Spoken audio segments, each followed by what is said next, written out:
자, 그래서 작년하고 똑같은 거 하면 틀림없이 작년에 들었던 학생이 지루할 것 같아가지고 원래는 좀 내용을 바꾸어서 제목도 다르게 해서 왔습니다. 자, 오늘 제목은 생명공학과 인류의 미래. 자, 생명공학이 궁극적으로 인류의 미래에 어떤 영향을 미칠까에 대해서 긍정적인 측면에서 살펴보도록 하겠습니다. 자, 제 강연이 두 파트로 나누어지는데 제일 첫 번째 강연은 기초 파트, 두 번째는 생명공학의 응용, 그렇게 해서 두 부분으로 나누어서 할 텐데 질문은 편의상 이제 전반부 끝나고 질문 받고 또 후반부 끝나고 질문을 받고 그렇게 하겠습니다. 자, 조금 전에 말씀드린 것처럼 첫 파트는 생명공학의 기초에 대해서 살펴보겠습니다. 자, 여러분들 여기에 이제 뭐 같이 노는 동물들이 있는데 같이 재밌게 또 사이좋게 놀아도 결국은 자손은 어버이를 닮고 그렇게 되는데 아주 어린 학생들도 왔구만. 자, 자손은 부모를 닮는 거와 관련된 우리나라 속담이 뭐가 있습니까? 속담 잘 알죠? 어떤 속담이 있을까요? 그렇지. 콩 심은 데 콩나고 팥 심은 데 팥난다. 이거는 본래 행동 거지를 잘해야 결과가 좋다 이런 거지만은 유전학자 입장에서 보면은 콩을 심으면은 똑같은 콩이 나오고 팥을 심으면은 똑같은 팥이 나오고 유전이 그대로 된다는 건데 우리나라 속담이지만은 이걸 실제로 증명한 과학자가 있는데 누굽니까? 콩 가지고 실험한 멘델이 우리나라 속담을 증명을 했어요. 자, 이거는 콩 중에서도 완두콩을 가지고 실험을 했는데 복장을 보면은 직업이 뭐 같습니까? 신분이 수도승인데 그 수도원에 완두콩을 심어 놓고 완두콩 중에서도 이제 둥근 콩, 주름진 콩 이런 이제 순종을 심어 놓고 또 교배를 해가지고 그 다음에 자손 1세대와 자손 2세대에 각각 어떤 콩이 나오는지 그런 걸 살펴봤습니다. 그래가지고 여러분들 아마 생물학 시간에 뭐 분리의 법칙, 독립의 법칙 해서 뭐 3대1, 9대 3대 3대1 이런 걸 배우겠지만은 그것보다도 더 중요한 개념이 뭐냐면은 이게 불변하는 어떤 성질이 있다는 겁니다. 유전되는 둥근 콩은 계속 둥근 콩 되고 또 주름진 콩은 주름진 콩 되고 또 자손 1세대에서는 주름진 콩이 사라진 것처럼 보이지만은 또 자가 수정하면은 자손 2세대에 주름진 콩이 다시 나타나고 숨어 있다가 없어지는 게 아니고 이렇게 변하지 않는 어떤 유전자가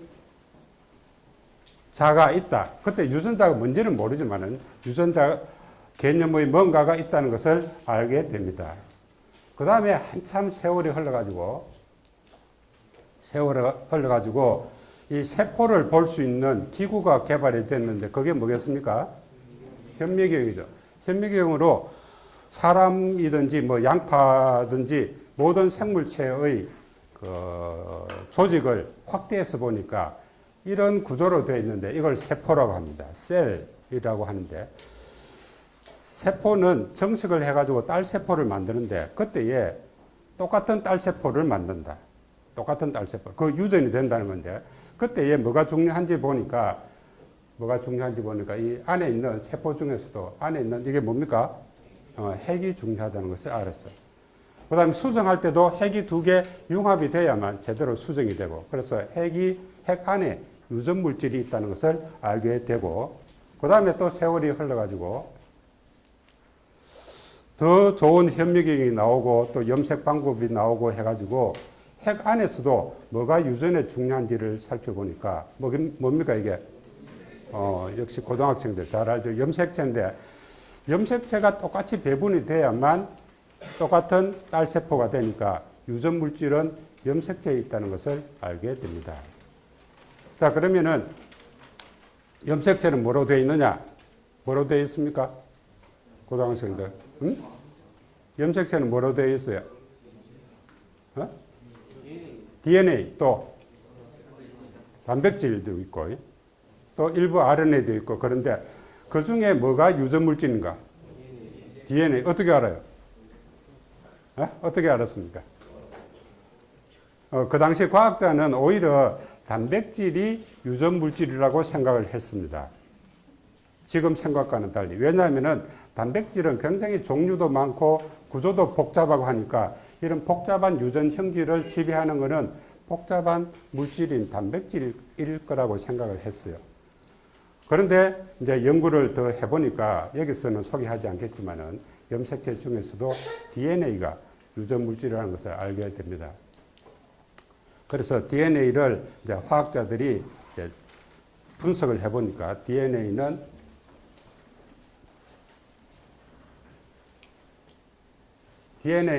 자 이런 식으로 여기 하나의 뉴클레오티드인데 뉴클레오티드가 여러 개 중합되어 있는 것이 DNA라는 것을 알게 되고 그래서 DNA는 무슨 약자냐?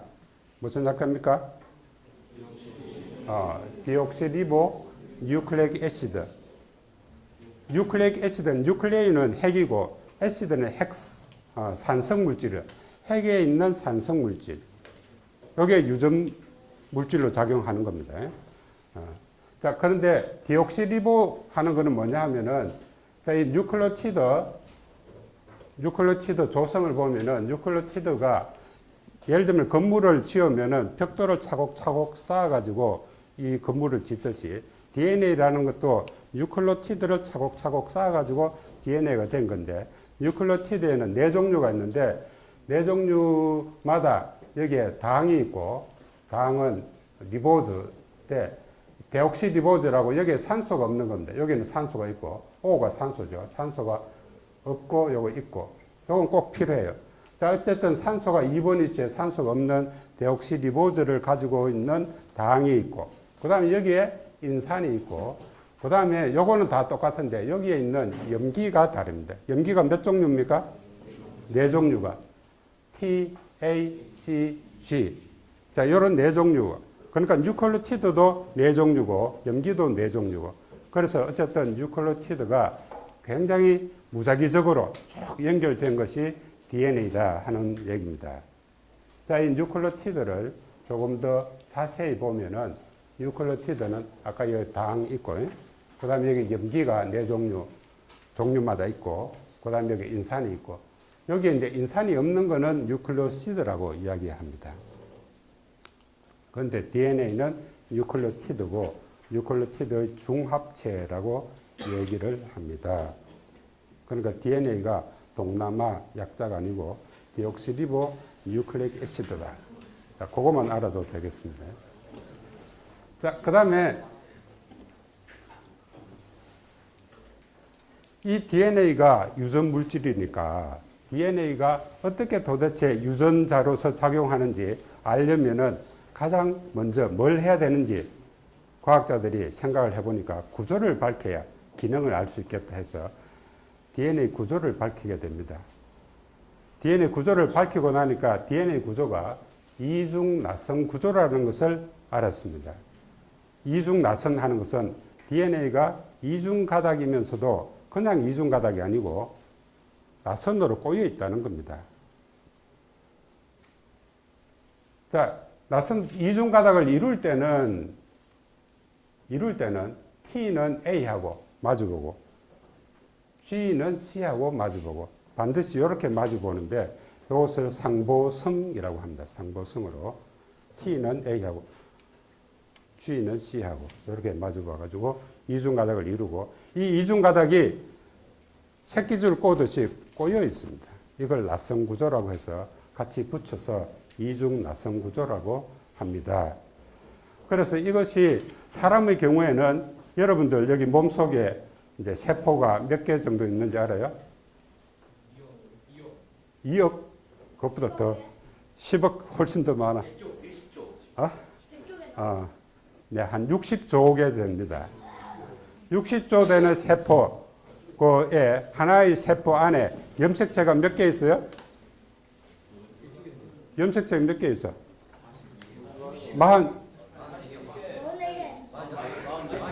46개 있습니다. 46개 있어요. 체세포에는 46개 있고 생식세포에는 23개 들어있는데, 23, 반수체에서 23개 들어있는데, 그 23개 DNA의 염색체, 그 DNA 염기 서열을 다 합하면 몇 개냐 하면은 30억 쌍입니다. 30억 쌍.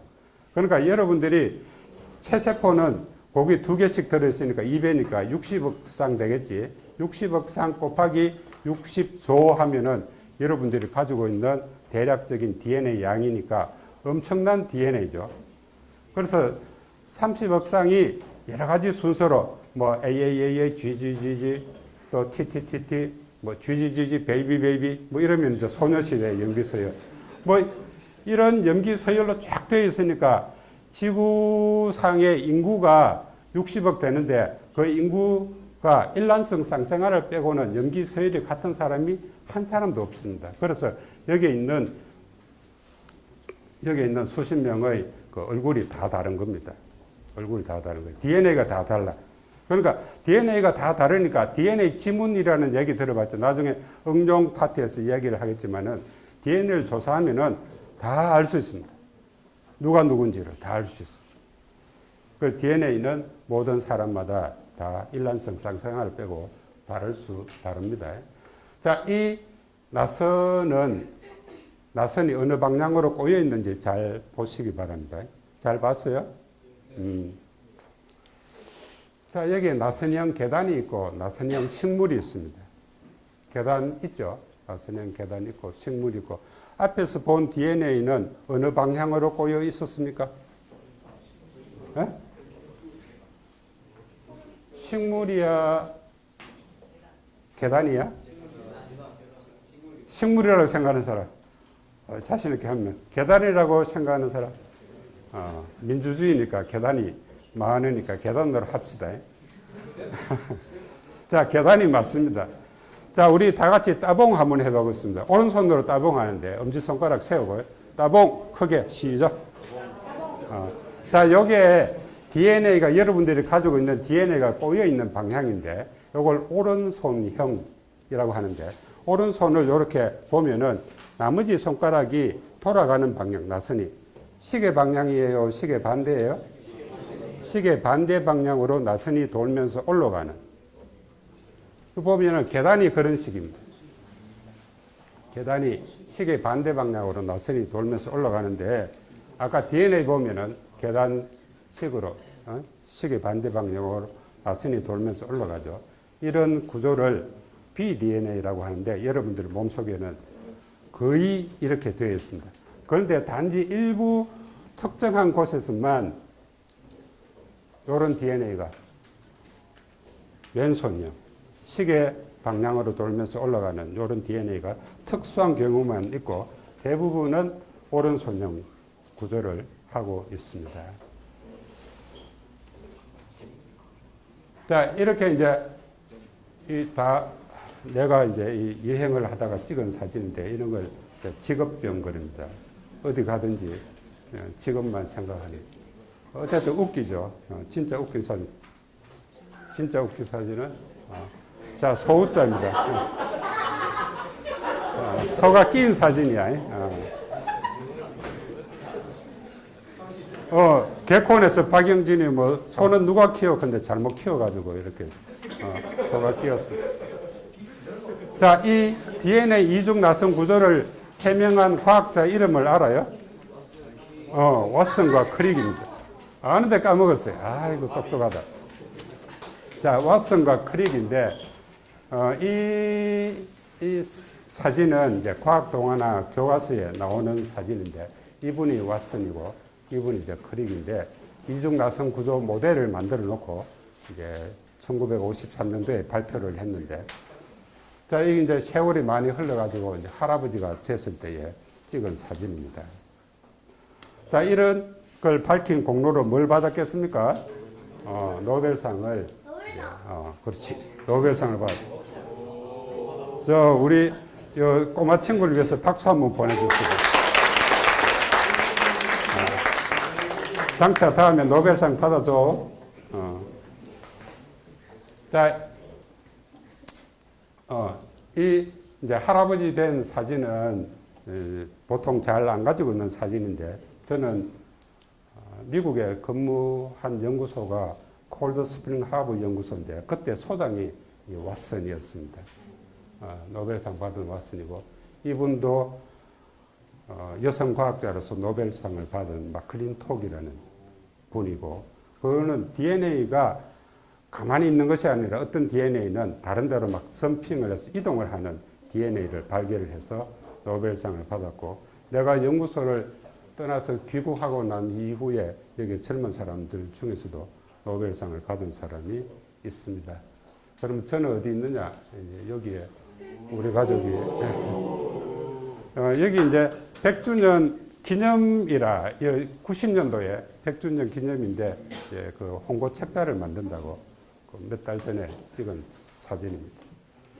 어쨌거나 이렇게 DNA가 이중 나선 구조고 그것이 유전 물질이라고 하니까 이 구조를 알면 기능을 알 수 있어요. 그래서 어떻게 해서 유전 물질로 실제로 작용하는가를 보니까 그렇게 이중 나선 구조를 밝히면서 왓슨 크릭이 그 네이처라는 유명한 잡지입니다. 그 세계적으로 유명한 잡지인데 거기에 발표를 하게 되고 그 이후에 결국은 DNA는 이중 나선 구조고 아까 염색체, 이게 염색체입니다. 그렇죠? 염색체고 염색체는 이중 나선 구조 DNA로 되어 있는데 아까 단백질도 있다고 했는데 단백질은 이렇게 그 히스톤 단백질이라고 단백질을 감화했습니다. 여러분들 실은 DNA는 굉장히 가늘고 깁니다. 아까 30억 쌍이 되는 게 또 그게 막 잘려가지고 일종의 23개가 들어있고 이러니까 이거 실이 막 엉키겠죠.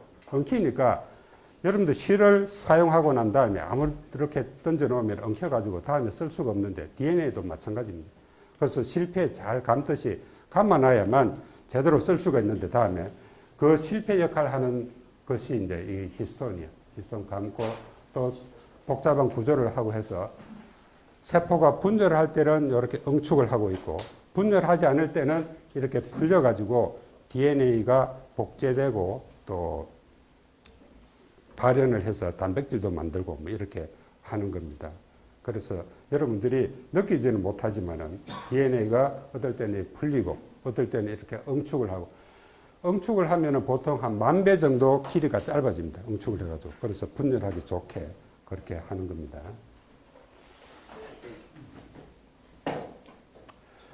자, 그러면서 왓슨이 이제 논문을 발표할 때에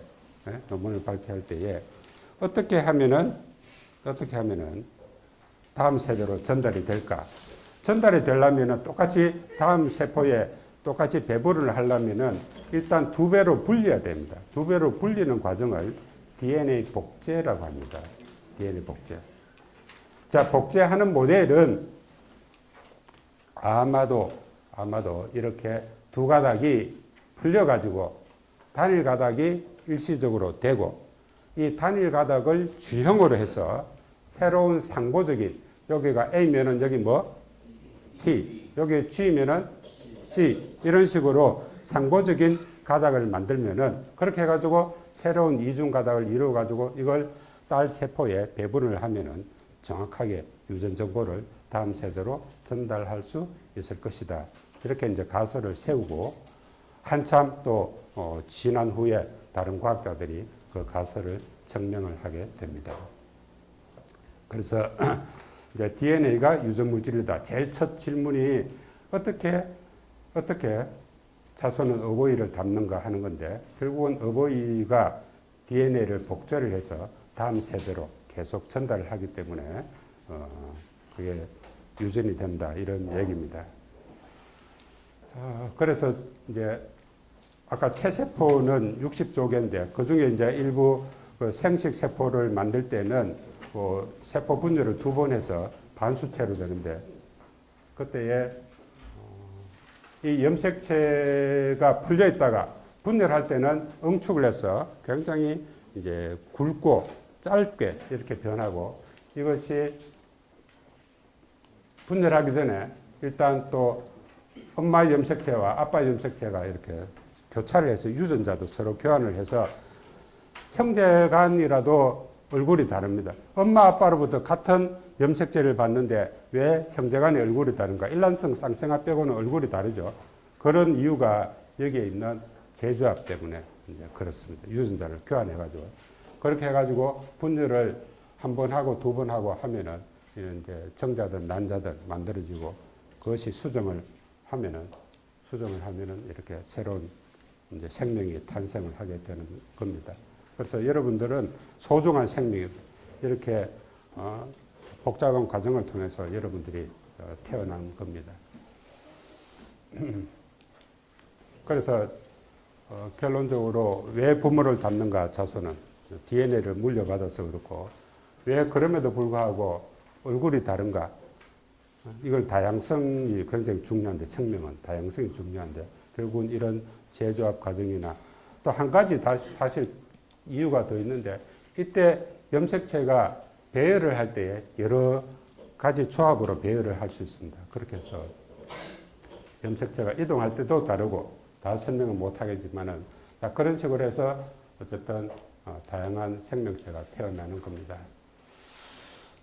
자, 혹시 이제 DNA에 대해서 간단하겠지만 설명을 들었으니까 혹시 1강에서 질문 있는 사람 질문을 받도록 하겠습니다. 예? 꼬여 있다고.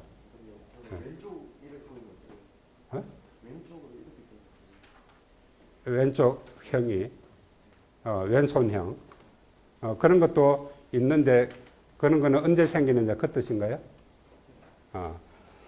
좋은 질문인데 보통의 AGTC 막 이렇게 아무렇게나 되어 있을 때는 일반적으로는 그 오른손형 구조를 하는데 여기에 퓨린 염기 중에 A와 G를 퓨린 염기라고 하고 A와 G는 퓨린 염기 또 C와 T는 피리미딘 염기라고 하는데 아까 염기 구조를 한번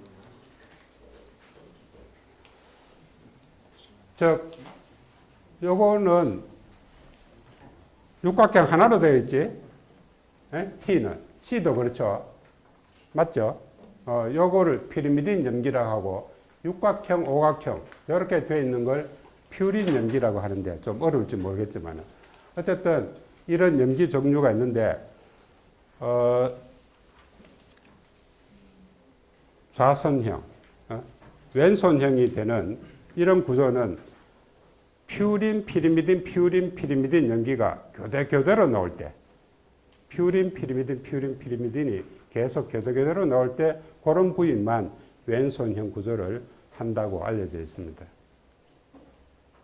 질문에 답이 되었나요? 또 다른 질문? 예.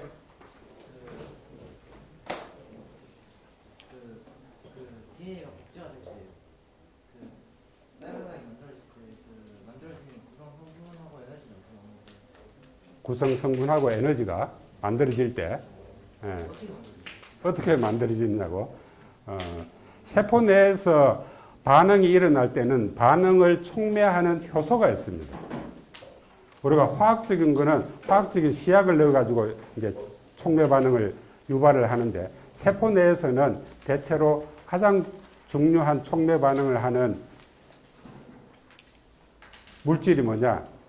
효소입니다. 효소는 아까 단백질 중에 이제 구조 단백질 해서 뉴클로좀 단백질, 히스톤 단백질 이런 것도 있지만은 촉매작용하는 효소 단백질도 있습니다. 그 중에서 DNA 중합 효소라는 것이 있어요.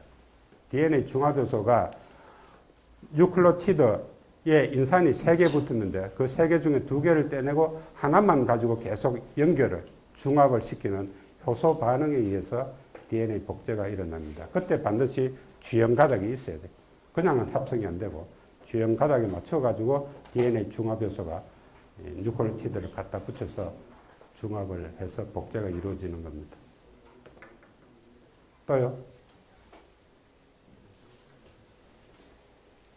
자, 그러면은 이제 응용 파트로. 질문 있어요? 아니지?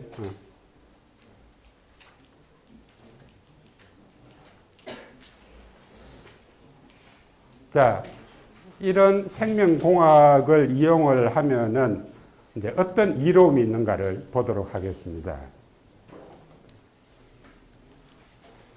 자, 이 슬라이드를 보면은 생각나는 사자성어. 아까 속담했고, 사자성어 뭐 있을까요? 뭐라고요? 불로장생. 불로장생. 친구를 뭐라고 했나? 뭐라고 했어요?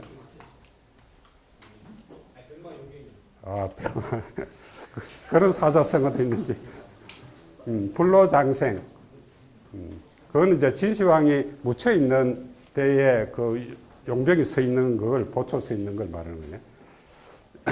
자, 이 불로장생인데 진시황이 이제 중국을 통일을 했습니다. 그 전까지 막 이렇게 나누어져 있다가 중국을 통일하고 힘이 무한정 세졌어. 엄청 세지니까 오래 살고 싶잖아. 그래가지고 이제 불로초를 구하려고 굉장히 노력을 했습니다. 중국에서도 그렇고 심지어는 뭐 조선 반도에까지 사신을 보낸 그런 기록 있을 정도로 했지만은 이 진시 황제는 40대 죽었습니다. 너무 오래 살려고 막 온갖 짓을 다 하다가 오히려 더 생명이 단축돼 가지고 심지어는 수원 연못을 만들어 가지고 그것을 목욕했다는 기록도 있어요. 수원 중독돼가 죽은 것 같아요. 자, 어쨌든 죽고 난 다음에 이제 이렇게 보초를 씌워서 영혼을 지키도록 그렇게 했는데, 자, 그럼에도 불구하고 이렇게 일찍 죽었고 또 지금까지 모든 사람 다 죽었고 생명체는 하는데, 그럼에도 불구하고 다 불로장생을 꿈꾸고 있습니다. 건강하게 오래 사는 걸 꿈꾸고 있는데, 요즘은 9988-234 그런 거 들어봤어요? 옛날에는 이런 액자를 이제 다 집집마다 걸어놨습니다. 병풍이나 액자를. 이 그림을 뭐라고 해요? 십장생. 10가지 오래 사는 생물을 그려놓고 장수를 꿈꿨는데, 이런 이제 액자나 뭐 병풍은 요즘은 보기 힘듭니다. 요즘은 대신에 만약 걸어 놓는다면은 9988234 이걸 딱 적어가지고 숫자를 적어서 하면 돼요. 99세까지 팔팔하게 살다가 2, 3일 살다가 죽는 게 꿈입니다. 그러니까 뭐 벽에 똥칠하면서 오래 살아도 소용없고 건강하게 이제 살다가 조금만 앓고 죽는. 자, 이런 걸 어떻게 하면 되느냐? 이 생명공학을 잘 이용을 하면 이렇게 될 수 있다는 얘기를 내가 지금부터 하려고 하는 겁니다. 자, 생명공학의 응용 첫 번째는 질병의 원인 연구입니다. 지금 사망 제1원인은 뭡니까? 암입니다. 그렇죠? 암이다. 아직까지도 암이 사망 제1원인인데, 그럼에도 불구하고 10년, 20년 전에는 암에 걸리면 거의 다 포기하고 뭐 죽는다고 생각을 했으면은, 지금은 그래도 암을 굉장히 많이 치료도 하고 실제로 수명도 연장하고 하는데, 그 이유는, 그렇게 된 이유는 이런 원인 연구를 통해서 암에 대해서 굉장히 많이 알게 되었습니다. 어떻게 암에 걸리는가? 암에 안 걸리려면 어떻게 하면 되는가? 이런 걸 알게 되었다는 거예요. 자, 예를 들면은 이거는 이제 위암이 되는 과정인데, 암이 되면은 정상세포는 일단 여러분들 표피세포 한번 자라고 나면은 더 이상 안 자랍니다. 안 자라는데, 특정한 부위가 돌연변이가 돼가지고, 돌연변이는 뭘까요? 뭐가 이상하게 나오는 거? 그래서 이제 모양이나 형태 이상하게 나오는 거. 박수. 고등학생입니다. 자, 이상하게 된다는 거는 그 염기 서열이 바뀌는 겁니다. 예? 아까 염기 서열이 본래 뭐 AAAA 되어 있는데 이게 뭐 ATAA로 된다든지 이런 식으로 바뀌어가지고 그 돌연변이가 일어났다고 무조건 암이 되는 건 아니고, 특정한 유전자가 돌연변이 되면 암이 되는데, 그 관련되는 유전자 중에서 자, 돌연변이가 보통은 안 일어날 수가 없는데 일어나면은 또 생명체는 그 돌연변이를 고치는 능력이 있습니다. 돌연변이를 고치는 능력도 있어요. 수선한다고 하는데 여러분들 예를 들면은 이제 해수욕 가서 햇빛에 많이 노출되고 하면은 막 물집도 생기고 그렇죠. 그 더 심하게 되면은 이제 피부암이 되는데 그 이유는 DNA가 자외선에 의해 가지고 돌연변이 돼 가지고 그런 거예요. 그런데 그대로 모든 돌연변이를 그대로 다 놔두면은 생명체가 유지가 될 수 없습니다. 금방 다 죽거나 아니면 다 너무 빨리 변하거나 이렇게 되는데 그걸 다 수선하는 능력이 있습니다. 그런데 그 수선하는 능력이 자꾸 떨어지든지 아니면 수선하는 능력보다도 더 많이 돌연변이가 되든지 하면은 이제 암이 될 수 있는데 그 중에서도 암 유전자나 암 억제 유전자, 발암 유전자와 암 억제 유전자가 돌연변이 되면은 이거는 암이 됩니다. 예를 들면은 그 전분을 분해하는 효소가 이제 그 있는데 그 효소 유전자가 돌연변이 되면은 암이 걸리지 않습니다. 그냥 전분을 분해하는 능력만 떨어진다는 거지. 예? 암이 안 되는데 이런 발암 유전자나 암 억제 유전자가 돌연변이 되면은 암이 되는 거야. 이런 유전자가 정상인에게 있을까 없을까요? 있습니다. 나도 있고 여러분들도 있고. 이게 보통 때는 정상 기능을 하는 거야. 하는데 돌연변이가 돼가지고 예를 들면 발암 유전자의 경우는 돌연변이에 의해 가지고 활성이 더 높아져가지고 세포 정식을 엄청 자극을 하면은 막 분열해가지고 혹처럼 이렇게 암이 되는 거고 암 억제 유전자는 반대 기능을 하고 있습니다. 반대 기능을 하고 있는데 이게 또 돌연변이 돼가지고 아예 기능을 못하게 되면 그러니까 발암 유전자는 오히려 기능이 더 많아지는 거고 암 억제 유전자는 돌연변이에 의해서 기능을 못하게 되면은 암이 되는 거예요. 그래서 어쨌든 돌연변이를 유발하지 않도록 여러분들이 조심을 해야 됩니다. 환경 호르몬도 그렇고 방사능도 그렇고 자외선도 그렇고 뭐 예를 들면 담배도 그렇고 이런 것들이 다 발암원으로 작용할 수 있으니까 이런 거는 가급적이면은 노출을 피하는 게 좋겠죠. 응?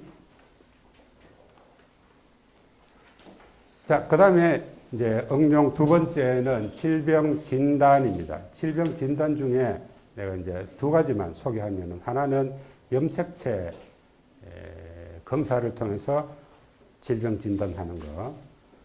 자, 이거는 다운 증후군인데 본래 여러분들 체세포의 염색체가 몇 개라고 했습니까? 46개인데 47개야. 몇 번 염색체가 더 많으냐 하면은 21번 염색체가 하나 더 많은 트리조미 그런데 3염색체성입니다. 다른 거는 다 2개씩 있는데 21번만 하나 더 많은. 자, 1번이 제일 크고 22번이 제일 적은데 사실은 21번, 22번 거의 차이 없이 제일 적은 겁니다. 제일 적은 거 하나만 더 많아도 다운 증후군에 걸리는. 그러니까 염색체 수가 아까 똑같이 배분이 돼야만 정상인이 되는데 하나만 더 많이 가거나 하나만 더 적게 가도 이상하게 되는 거예요. 요거는 18번 염색체가 하나 더 많으면 요것보다 조금 큰데 더 많으면은 대부분이 태아 유산됩니다. 특히 1번 염색체가 하나 더 많은 것은 아예 태어날 수가 없어. 너무 심각해서. 18번이 되면은 하나 더 많으면은 에드워드 증후군 하는데 대부분 유산되거나 아니면 태어나도 신생아 때 사망하고 맙니다. 그러니까 염색체가 똑같이 배분돼야 되는 게 얼마나 중요하다 하는 걸 알겠죠. 그 다음에 이거는 이제 아까는 상염색체, 성염색체가 아니고 보통 염색체가 수적 변화가 있는 거고 요거는 성염색체가 변하는 겁니다. 그래서 XXY는 남자일까 여자일까?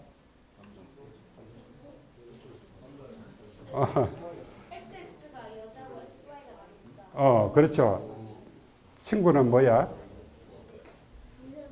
너는 XY지? XY지. 그런데 XXY는 뭘까요? 여자도 남자도 아니다. 아니다. 그런데 내가 뭐 여러분들 부끄러울까 봐서 이 팬티를 입혀가 왔는데 여기에 이제 책에는 그 남자 성기가 있습니다. 있으니까 외형상으로 보면은 이제 남자 Y가 있으니까 당연히 남성 발육을 하지만은 그러나 불임이고 뭐 등등 여러 가지 보면은 좀 다리도 미끈하고 뭐 이렇게 해서 여성의 특징을 다소 가지고 있습니다. 자, 그 다음에 이건 당연히 X0, XX가 아니고 X0, X 염색체 하나 더 없는 거야. 없는 거. 45개밖에 없어. 자, 그런데 역시 여성입니다. 여성임에도 불구하고 불임이고 다 좀 정신지능이 낮고 이제 이런 특징이 있습니다. 어쨌든 이런 염색체 수 이상이 이제 그 어떤 질병을 초래하는데 이런 거는 이제 산모 나이가 많으면은 그럴 수 있으니까 미리 외국 같은 게 의무적으로 산모 나이가 특별히 많을 경우에는 양수에서 그 양수 검사를 해서 유전자 염색체 검사를 합니다. 그렇게 해서 조사하는 경우가 있고요. 그 다음에 하나는 염색체는 이제 덩치가 크고 현미경으로 보이고 이런 거 검사하는 거고 DNA 검사를 할 수 있습니다. 이 사람 누굽니까? 옆에 있는 안젤리나 졸리 잘 알죠? 뭐 영화에도 많이 나오고 한국도 얼마 전에도 와가지고 정우성 씨 만나고 가고 이랬는데 이 안젤리나 졸리가 이 타임지 표지로 나온 적이 있는데 왜 나왔을까요? 응? 혹시 뉴스 본 사람 왜 나왔을까요?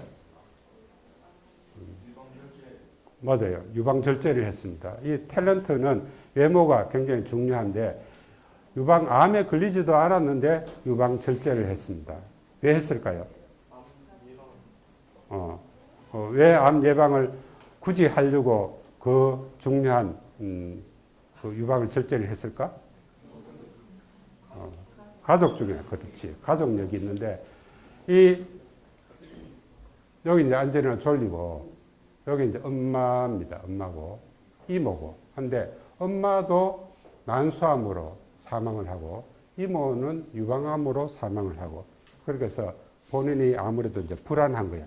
그래서 DNA 검사를 해보니까 이 BRCA1이라는 유전자에서 돌연변이가 생겨 있습니다. 그래서 언젠가는 유방암이 발생할 가능성이 높다고 해서 미리 선제적으로 절제를 했습니다. 또 몇 년 후에는 심지어 자궁도 절제를 해서 완전히 그런 의심의 소지가 있는 걸 제거를 했습니다. 자, 이런 DNA 검사는 여러분들도 이제 할 수 있어요. 마음만 먹으면은. 그 왓슨이 미국 있을 당시에 휴먼 게놈 프로젝트라고 인간 염색체 분석하는 프로젝트를 시작을 했는데 그 당시에는 한 사람 30억 쌍을 잃는 데에 30억 달러가 필요했습니다. 그러니까 한 나라가 감당이 안 돼가지고 여러 선진국에서 나누어가지고 게놈 분석을 했는데 지금은 $1,000 이내로 할 수 있습니다. $1,000 같으면 100만 원. 100만 원 이하로 할 수 있으니까 누구든 마음 먹으면 할 수 있고 그렇게 하면은 내가 언제 암에 걸릴 수 있고 치매에 걸릴 수 있고 이런 걸 대략적으로나마 분석할 수 있습니다. 자, 그 다음에 세 번째 응용은 의약품 생산인데 여러분들은 어려가지고 이 개콘 프로 모르죠? 이수건이 하고 한 사람이 누구였던 거 모르겠다. 키 컸으면 하는 그 있었습니다. 자, 키 작은 사람은 키 크기를 굉장히 이제 원하는데 그러려면은 뭐가 있어야 돼요? 어떻게 해야 됩니까? 성장 호르몬이 많이 나와가지고 이제 그게 이제 키 크게 하는데 어릴 때는 잠을 일찍 자야 돼. 키 크려면은 일찍 자고 잠을 많이 자야 돼. 자, 그런데 그럼에도 불구하고 어쨌든 성장 호르몬이 적은 사람은 옛날에는 그 성장 호르몬을 주사 맞으려면 엄청 비쌌습니다. 왜냐하면 돼지 수십 마리를 잡아야 한 사람 주사할 양이 나오니까 비쌌는데 이 성장 호르몬도 단백질이니까 단백질 정보가 어디에 있겠습니까? DNA에, 유전자에. 그래서 그 DNA를 사람 성장 호르몬 DNA를 유전자를 잘라서 세균에다가 넣어가지고 아니면 효모나 어쨌든 미생물에 넣어가지고 거기서 발현을 하는 겁니다. 그리고 DNA를 잘라 넣는 걸 이제 클로닝이라고 하는데 이 클로닝을 해가지고 이걸 이제 세균이나 이런 데 넣어가지고 값싸게 성장 호르몬을 만드는데 이런 의약품은 꼭 성장 호르몬뿐만 아니라 다른 데서도 다른 단백질 의약품은 이런 식으로 값싸게 생산할 수 있습니다. 자, 그 다음에는 유전병 치료인데 감기는 유전되나 안 되나? 암은 유전되나 안 되나? 돼요? 할아버지가 암에 걸리면은 나도 암에 걸리나요? 그러면 암은 유전이 안 되나요?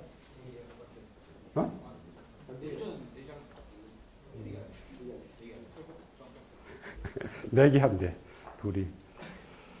자, 암은 유전되기도 하고 안 되기도 합니다. 그런데 생식세포에서 돌연변이가 생겨서 생긴 암은 유전이 되고 체세포에서 돌연변이가 생겨가지고 성인이 되고 난 후에 체세포 돌연변이에서 생긴 암은 이미 생식세포하고 상관이 없으니까 유전이 안 됩니다. 그러니까 한 99%는 유전이 안 돼. 한 1%는 유전성 암이고 그래서 가족성 암도 있습니다. 대표적으로 P53이라는 유전자 있는데 그게 돌연변이 되면은 암이 된 게 있는데 이거는 유전되는 그 가계도가 이제 알려져 있습니다. 자, 어쨌든 유전병은 감기는 이제 후천적인 병이니까 치료가 쉬운데 유전병은 유전자를 고치지 않으면은 근본적인 치료가 안 되겠죠. 맞습니까? 그런데 이 유전자를 고칠 수 있는 방법이 있다 하는 얘기입니다. 작년에 굉장히 떠들썩하게 매스컴을 탔던 중국 과학자인데 이 사람이 허가도 안 받고 유전자 편집 아이를 출생을 시켰습니다. 간도 크지. 이 사람 결국은 잘렸어요. 쫓겨났습니다. 지금 구속될 위기에 그 유전자 가위라는 게 있는데 유전자 가위를 써가지고 그거는 뭐 이런 종이 자르는 가위처럼 그렇게 뭐 생기가 안 되겠죠. 세포 안에서 반응을 하는 거니까 실제로는 유전자를 자를 수 있지만은 눈에도 안 보이는 그런 겁니다. 그 RNA하고 단백질로 되어 있는데 크리스퍼라는 건데 그게 DNA 특정 부위에 붙어가지고 자르고 그 잘못된 부위를 빼내고 또 정상 부위를 집어넣고 자 이렇게 해가지고 유전자 편집을 해서 잘못된 걸 제거를 하고자 하는 그런 움직임이 있습니다. 그런 기술도 가지고 있고 이 중국 과학자는 뭘 했느냐면은 아버지가 에이즈 환자였어. 그 자식이 태어나면은 반드시 에이즈가 되겠지. 에이즈 바이러스를 가지고 태어나니까 미리. 그런데 이제 그걸 에이즈에 감염이 안 되도록 염색체를 편집을 했습니다. 그 에이즈 바이러스가 감염하는 그 수용체를 못 만들게끔 그렇게 해서 했는데 사실은 작년에 이런 발표가 있었지만 실제로 영화는 훨씬 전에 나왔습니다. 혹시 가타카 크는 영화 본 사람 있어요? 예, 가타카 본 분 있죠. 이거는 1997년도 영화인데 유전병에 걸릴 수 있는 걸 다 고쳐가지고 아주 돈 많은 사람들은 엘리트로 이렇게 양성을 하고 나머지 이제 시시한 유전자, 정상 병 걸리는 유전자 이런 거 가지고 있는 사람은 청소부나 하고 뭐 이렇게 하는데 관심 있는 사람은 가타카 한번 찾아보시기 바랍니다. 그 다음에 이것도 이제 인간은 그렇게 하기 좀 쉽지 않고 아직은 윤리적으로 이건 이제 개를 유전자 편집해가지고 건축 유전자를 아주 강화시킨 그런 개를 만들기도 했습니다. 자, 그 다음에 응용 5번째는 범인 수사, 친자 감별인데 이제 시간이 많이 없네. 자, 이분이라 할까? 이 사람은 내가 미국에 있을 때 아주 이제 살인범으로 유명한 사람인데 처음으로 DNA 검사를 도입을 해가지고 적용을 했던 적이 있습니다. 지금은 이제 당연히 DNA 검사가 아주 일반화돼가지고 뭐 CSI 이런 영화를 봐도 DNA 검사를 반드시 하죠. 조금 전에 이 가계도는 영국 왕실 가계도인데 지금 이제 엘리자베스 여왕이고 그 위에 퀸 빅토리아 여왕이 있고 한데에 이 가계도에 혈우병이 있습니다. 이거 아마 생물학 시간에도 혈우병 배우면은 이 영국 가계도에 대해서 배울 때가 있어. 여기서는 혈우병을 다루려고 하는 것이 아니라 혈우병은 이제 피가 응고되지 않습니다. 이는 약간의 상처에도 피가 계속 응고되지 않고 나와서 생명에 위독한데 여기 네모난 이 가족은 영국에서 이제 공주가 니콜라스 러시아 황제하고 결혼을 해가지고 가족을 이루었는데 요 이제 혈우병인 알렉시스인데 이 사망 연도를 보면은 다 똑같죠. 다 몰살을 당했습니다. 왜냐? 그때 러시아 혁명이 있었어요. 그래가지고 다 몰살을 당해가지고 시체도 못 찾고 이랬는데 결국은 나중에 1979년도에 시체를 발견을 했는데 그게 누가 누군지 공주인지 왕인지 그 중에 아들인지 딸인지 이런 걸 다 DNA 검사를 통해 가지고 확인을 했다 이런 뜻입니다. 옛날 유골들만 있으면은 DNA 검사를 해서 지금 인간 조상이 뭔지 찾아 들어가고 있습니다. 인간 조상이 DNA 검사를 통해서. 자, 그 다음에 6번째 응용은 동물 복제인데 제일 처음 복제한 동물이 이름이 뭡니까? 둘리는 아기 공룡 둘리고 요거는 돌리. 목을 한번 돌려봅시다. 돌리. 여기 복제한 돌리예요. 생각 안 나면 돌립니다. 자, 이거는 이 양은 영국의 윌머트 박사가 등에 있는 세포를 가지고 복제를 했습니다. 본래 지금까지 이 전까지는 정자, 난자의 수정을 통해서만 새 생명이 태어났는데 수정을 거치지 않고 생명을 탄생을 하는데 자, 정자, 난자, 핵이 만나가지고 이제 이배체가 되는데 그런 과정이 없으려니까 처음부터 이배체를 넣어야 되겠지. 그래서 난자에서 핵을 빼내고 핵 치환입니다.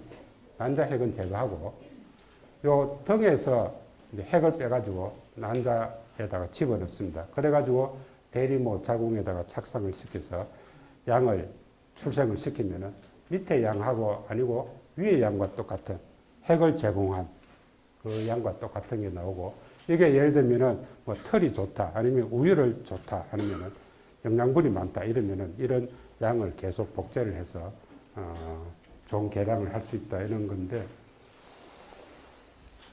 자, 사람의 경우에는 그러나 이 허가가 안 됩니다. 허가가 안 돼. 윤리적인 문제로 사람 복제는 안 되죠. 자, 그런데도 불구하고 장기 복제는 필요하다. 왜냐? 장기 이식하려고 대기하는 환자들이 많습니다. 지금도 장기 이식을 못 해가지고 죽는 사람이 많은데, 그래서 장기 복제를 해야 되고, 자, 그럴 때는 줄기세포를 이용을 한다는 겁니다. 그 줄기세포 중에서 배아 줄기세포 해서 정자나자 수정 초기 배아를 가지고 줄기세포를 사용을 해서 그걸로부터 온갖 장기를 다 만들 수 있는데 이것도 난자 채취 과정이 비윤리적이라서 다 이용을 못하고 이제 대안으로 이런 탯줄에 있는 줄기세포를 찾아서 쓴다든지 또 아니면은 그래서 탯줄 은행이 유행입니다. 그래 탯줄 은행에 저장을 했다가 성인이 돼서 사용을 하든지 아니면은 그것도 없는 사람은 아주 이제 조금이라도 특수한 분야에서 빼내가지고 줄기세포를 이용을 하든지 그것도 아니면은 이제 정상세포를 거꾸로 역분화를 시켜서 줄기세포를 만들어서 사용을 하든지 이렇게 하고 있습니다. 자, 그 다음 7번째는 농수산물 개량입니다. 농수산물 개량. 자, 요즘 뭐 한국은 지금 음식이 남아 돌아가서 처치곤란인 경우도 있지만은 아직도 전 세계적으로는 식량이 부족한데 이 식량 부족을 해결할 수 있는 방법이 유전공학이다 하는 얘기입니다. 그래서 이 지금까지 식물이 이 자라지 않던 곳에 건조한데 아니면 추운데 이런 데서 식량을 만들자 하는 얘기입니다. 자, 그 다음에는 이제 마지막 슬라이드인데 이제 신소재 개발인데 이게 거미줄이죠. 거미줄은 굵기 대비하면은 강철보다 강합니다. 강철보다 더 가늘면서 강한데 이걸 굵기 대비하면은 강철보다 더 강한데 성분이 뭡니까? 단백질이에요. 단백질. 그러니까 이게 어떤 결합을 하느냐에 따라서 굉장히 강할 수 있다 하는 거고 예를 들면 파도가 많이 치는 돌에 그 조개나 뭐 이런 게 붙어 있는데 그것도 굉장히 강한 파도도 견디는 접착력을 가지고 있죠. 그 생물의 그런 재료를 잘 이용을 하면 이런 신소재를 개발할 수 있다 하는 얘기입니다. 그 다음에 이제 모기를 여름 되면 많이 걱정을 하는데 이 모기가 물지 않는 모기를 유전공학적으로 개발을 한 사례도 있고 자, 그런 겁니다. 그래서 아까 어떻게 하면은 건강하고 오래 사느냐 그런 불로초는 진시 황제가 구하려고 하는 불로초는 사실은 없고 우리가 과학자가 생각을 해볼 때는 생명과학이야말로 생명공학이야말로 인간을 건강하고 오래 살게 할 수 있는 불로초라고 생각을 합니다. 시간이 마지막에 다 돼가지고 내가 급하게 해서 미안합니다. 혹시 질문 있는 사람? 네. 예.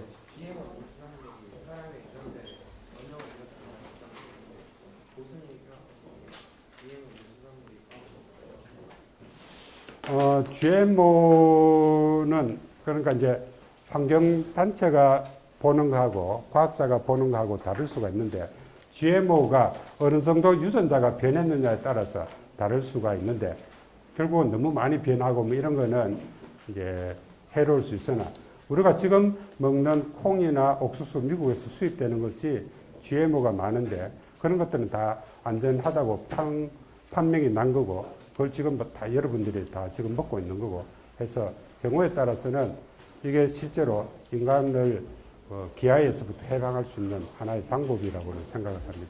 그러나 모든 GMO가 다 안전하다 이렇게 얘기는 하지를 못하겠습니다. 예.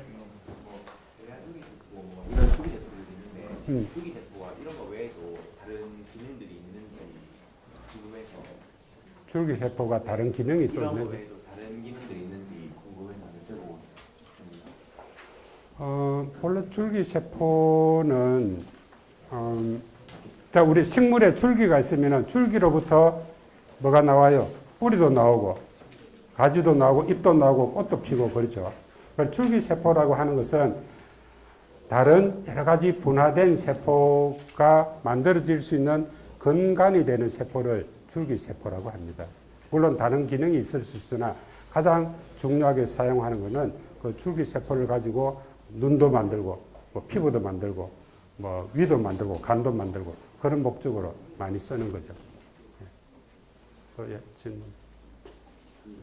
에드워드 증후군 있잖아요. 예. 구체적으로 어떤 증상, 어떤 문제점이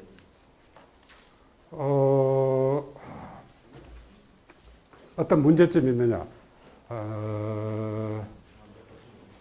그러니까 너무 치명적이라 가지고 신생아 때 사망을 해서 사실 조금 더 다운 증후군 같은 경우는 뭐 40대, 50대까지 살지만은 사니까 추적을 해가지고 어떤 증상이 있는지 알 수가 있습니다. 그렇죠? 지능이 낮고 다운 증후군 아까 사진 봤지만 항상 해피하게 웃고 있습니다. 왜냐하면 고민이 없으니까 고민을 할 만한 그런 지능이 안 되니까 항상 이제 해피하게 한데 그러나 이 경우에는 너무 일찍 신생아 때 죽으니까 사실은 그걸 파악하기 힘들지만 어쨌든 굉장히 생명을 유지하기가 어렵죠. 예, 또 아까 저 뒤에 이 학생 질문 손 들은 것 같은데? 아니에요. 예. 에드워드 증후군 같은 거는 보통 선천적으로 발생하는 거예요? 아니면 후천적으로? 선천적일 수도, 자, 방금 질문이 뭐냐 하면은 다운 증후군 같은 경우에 염색체 이상이 선천적이냐 후천적이냐 얘기를 했는데 둘 다 맞습니다.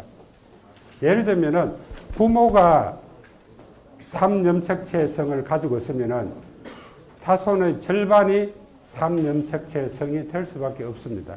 왜냐하면 확률적으로 정자를 만들 때에 한쪽은 염색체가 하나만 가지만 한쪽은 염색체가 처음부터 2개 가죠. 그게 수정이 되면은 또 3염색체성이 됩니다. 그리고 그런 거는 유전이고 또 부모는 정상인데 자손이 3염색체성 되는 거는 아까도 얘기했지만은 후천적으로 산모의 나이가 아주 많다든지 아니면은 뭐 호르몬의 영향이라든지 이렇게 해서 염색체 분리가 제대로 안 되는 환경에 처하면은 3염색체가 될 수 있습니다. 됐어요? 이거 유전자 편집하기가요. 유전자 편집하기가 태어났잖아요. 예. 그럼 이 아기가 나중에 커서요 애를 낳으면 유전자 편집이 된 유전자로 유전이 돼요. 당연하죠. 그 다음부터는 계속 그 유전자를 물려받으니까 그렇게 됩니다. 예. DNA로 복제된 동물이나 장기 같은 걸 만들면 이거를 동물을 먹었을 때나 장기로 이용을 받았을 때 미치는 영향 같은 거랑 부작용이 그거는 의사들이 이미 심지어는 돼지 장기도 복제를 해가지고 만들어서 그걸 사람한테 붙입니다. 그것도 살아가요. 그러니까 더군다나 사람 줄기세포로 자기 줄기세포로 자기 장기를 복제를 해가지고 하면은 면역 거부 반응도 없고 가장 안전하겠죠. 그래서 줄기세포를 이용을 하려고 하는 겁니다. 예. 만약에 11번 유전자에 T라는 정보가 어떤 사람이 가지고 있으면 나머지 다른 사람들 다 11번 염색체는 T라는 정보를 담고 있나요? 아니 그냥 뭐 사람마다 다 조금씩 차이가 있는 걸 담고 있는 정보가? 그러니까 기본적으로는 유전자는 같습니다. 그러니까 11번 염색체 이 부위에 키 유전자가 있으면은 다른 사람도 11번 염색체 이 부위에 키 유전자가 있습니다. 있는데 염기 서열이 내 말은 조금씩 다를 수 있다는 거예요. 그게 이제 중요한 부위가 다르면은 그 자체가 돌연변이가 될 수도 있고 보통은 돌연변이가 일어나는 거는 사람은 30억 쌍이라고 하지만은 실제로 유전자는 2만 5천 개밖에 안 돼요. 게놈 프로젝트 하기 전에는 한 10만 개 정도 될리라고 생각을 했는데 유전자 수가 생각보다 작아. 그럼 나머지 부위는 뭐냐 하면은 지금은 아무도 모르는 쓸데없는 DNA가 많습니다. 여러분들이 앞으로 해야 될 분야예요. 뭘 하는지 그걸 반복 서열이 엄청 많이 들어있어요. 절반 이상이 반복 서열이에요.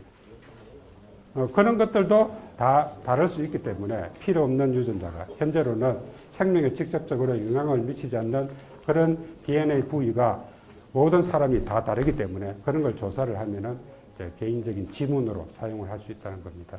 범인 조사나 친자 확인에는.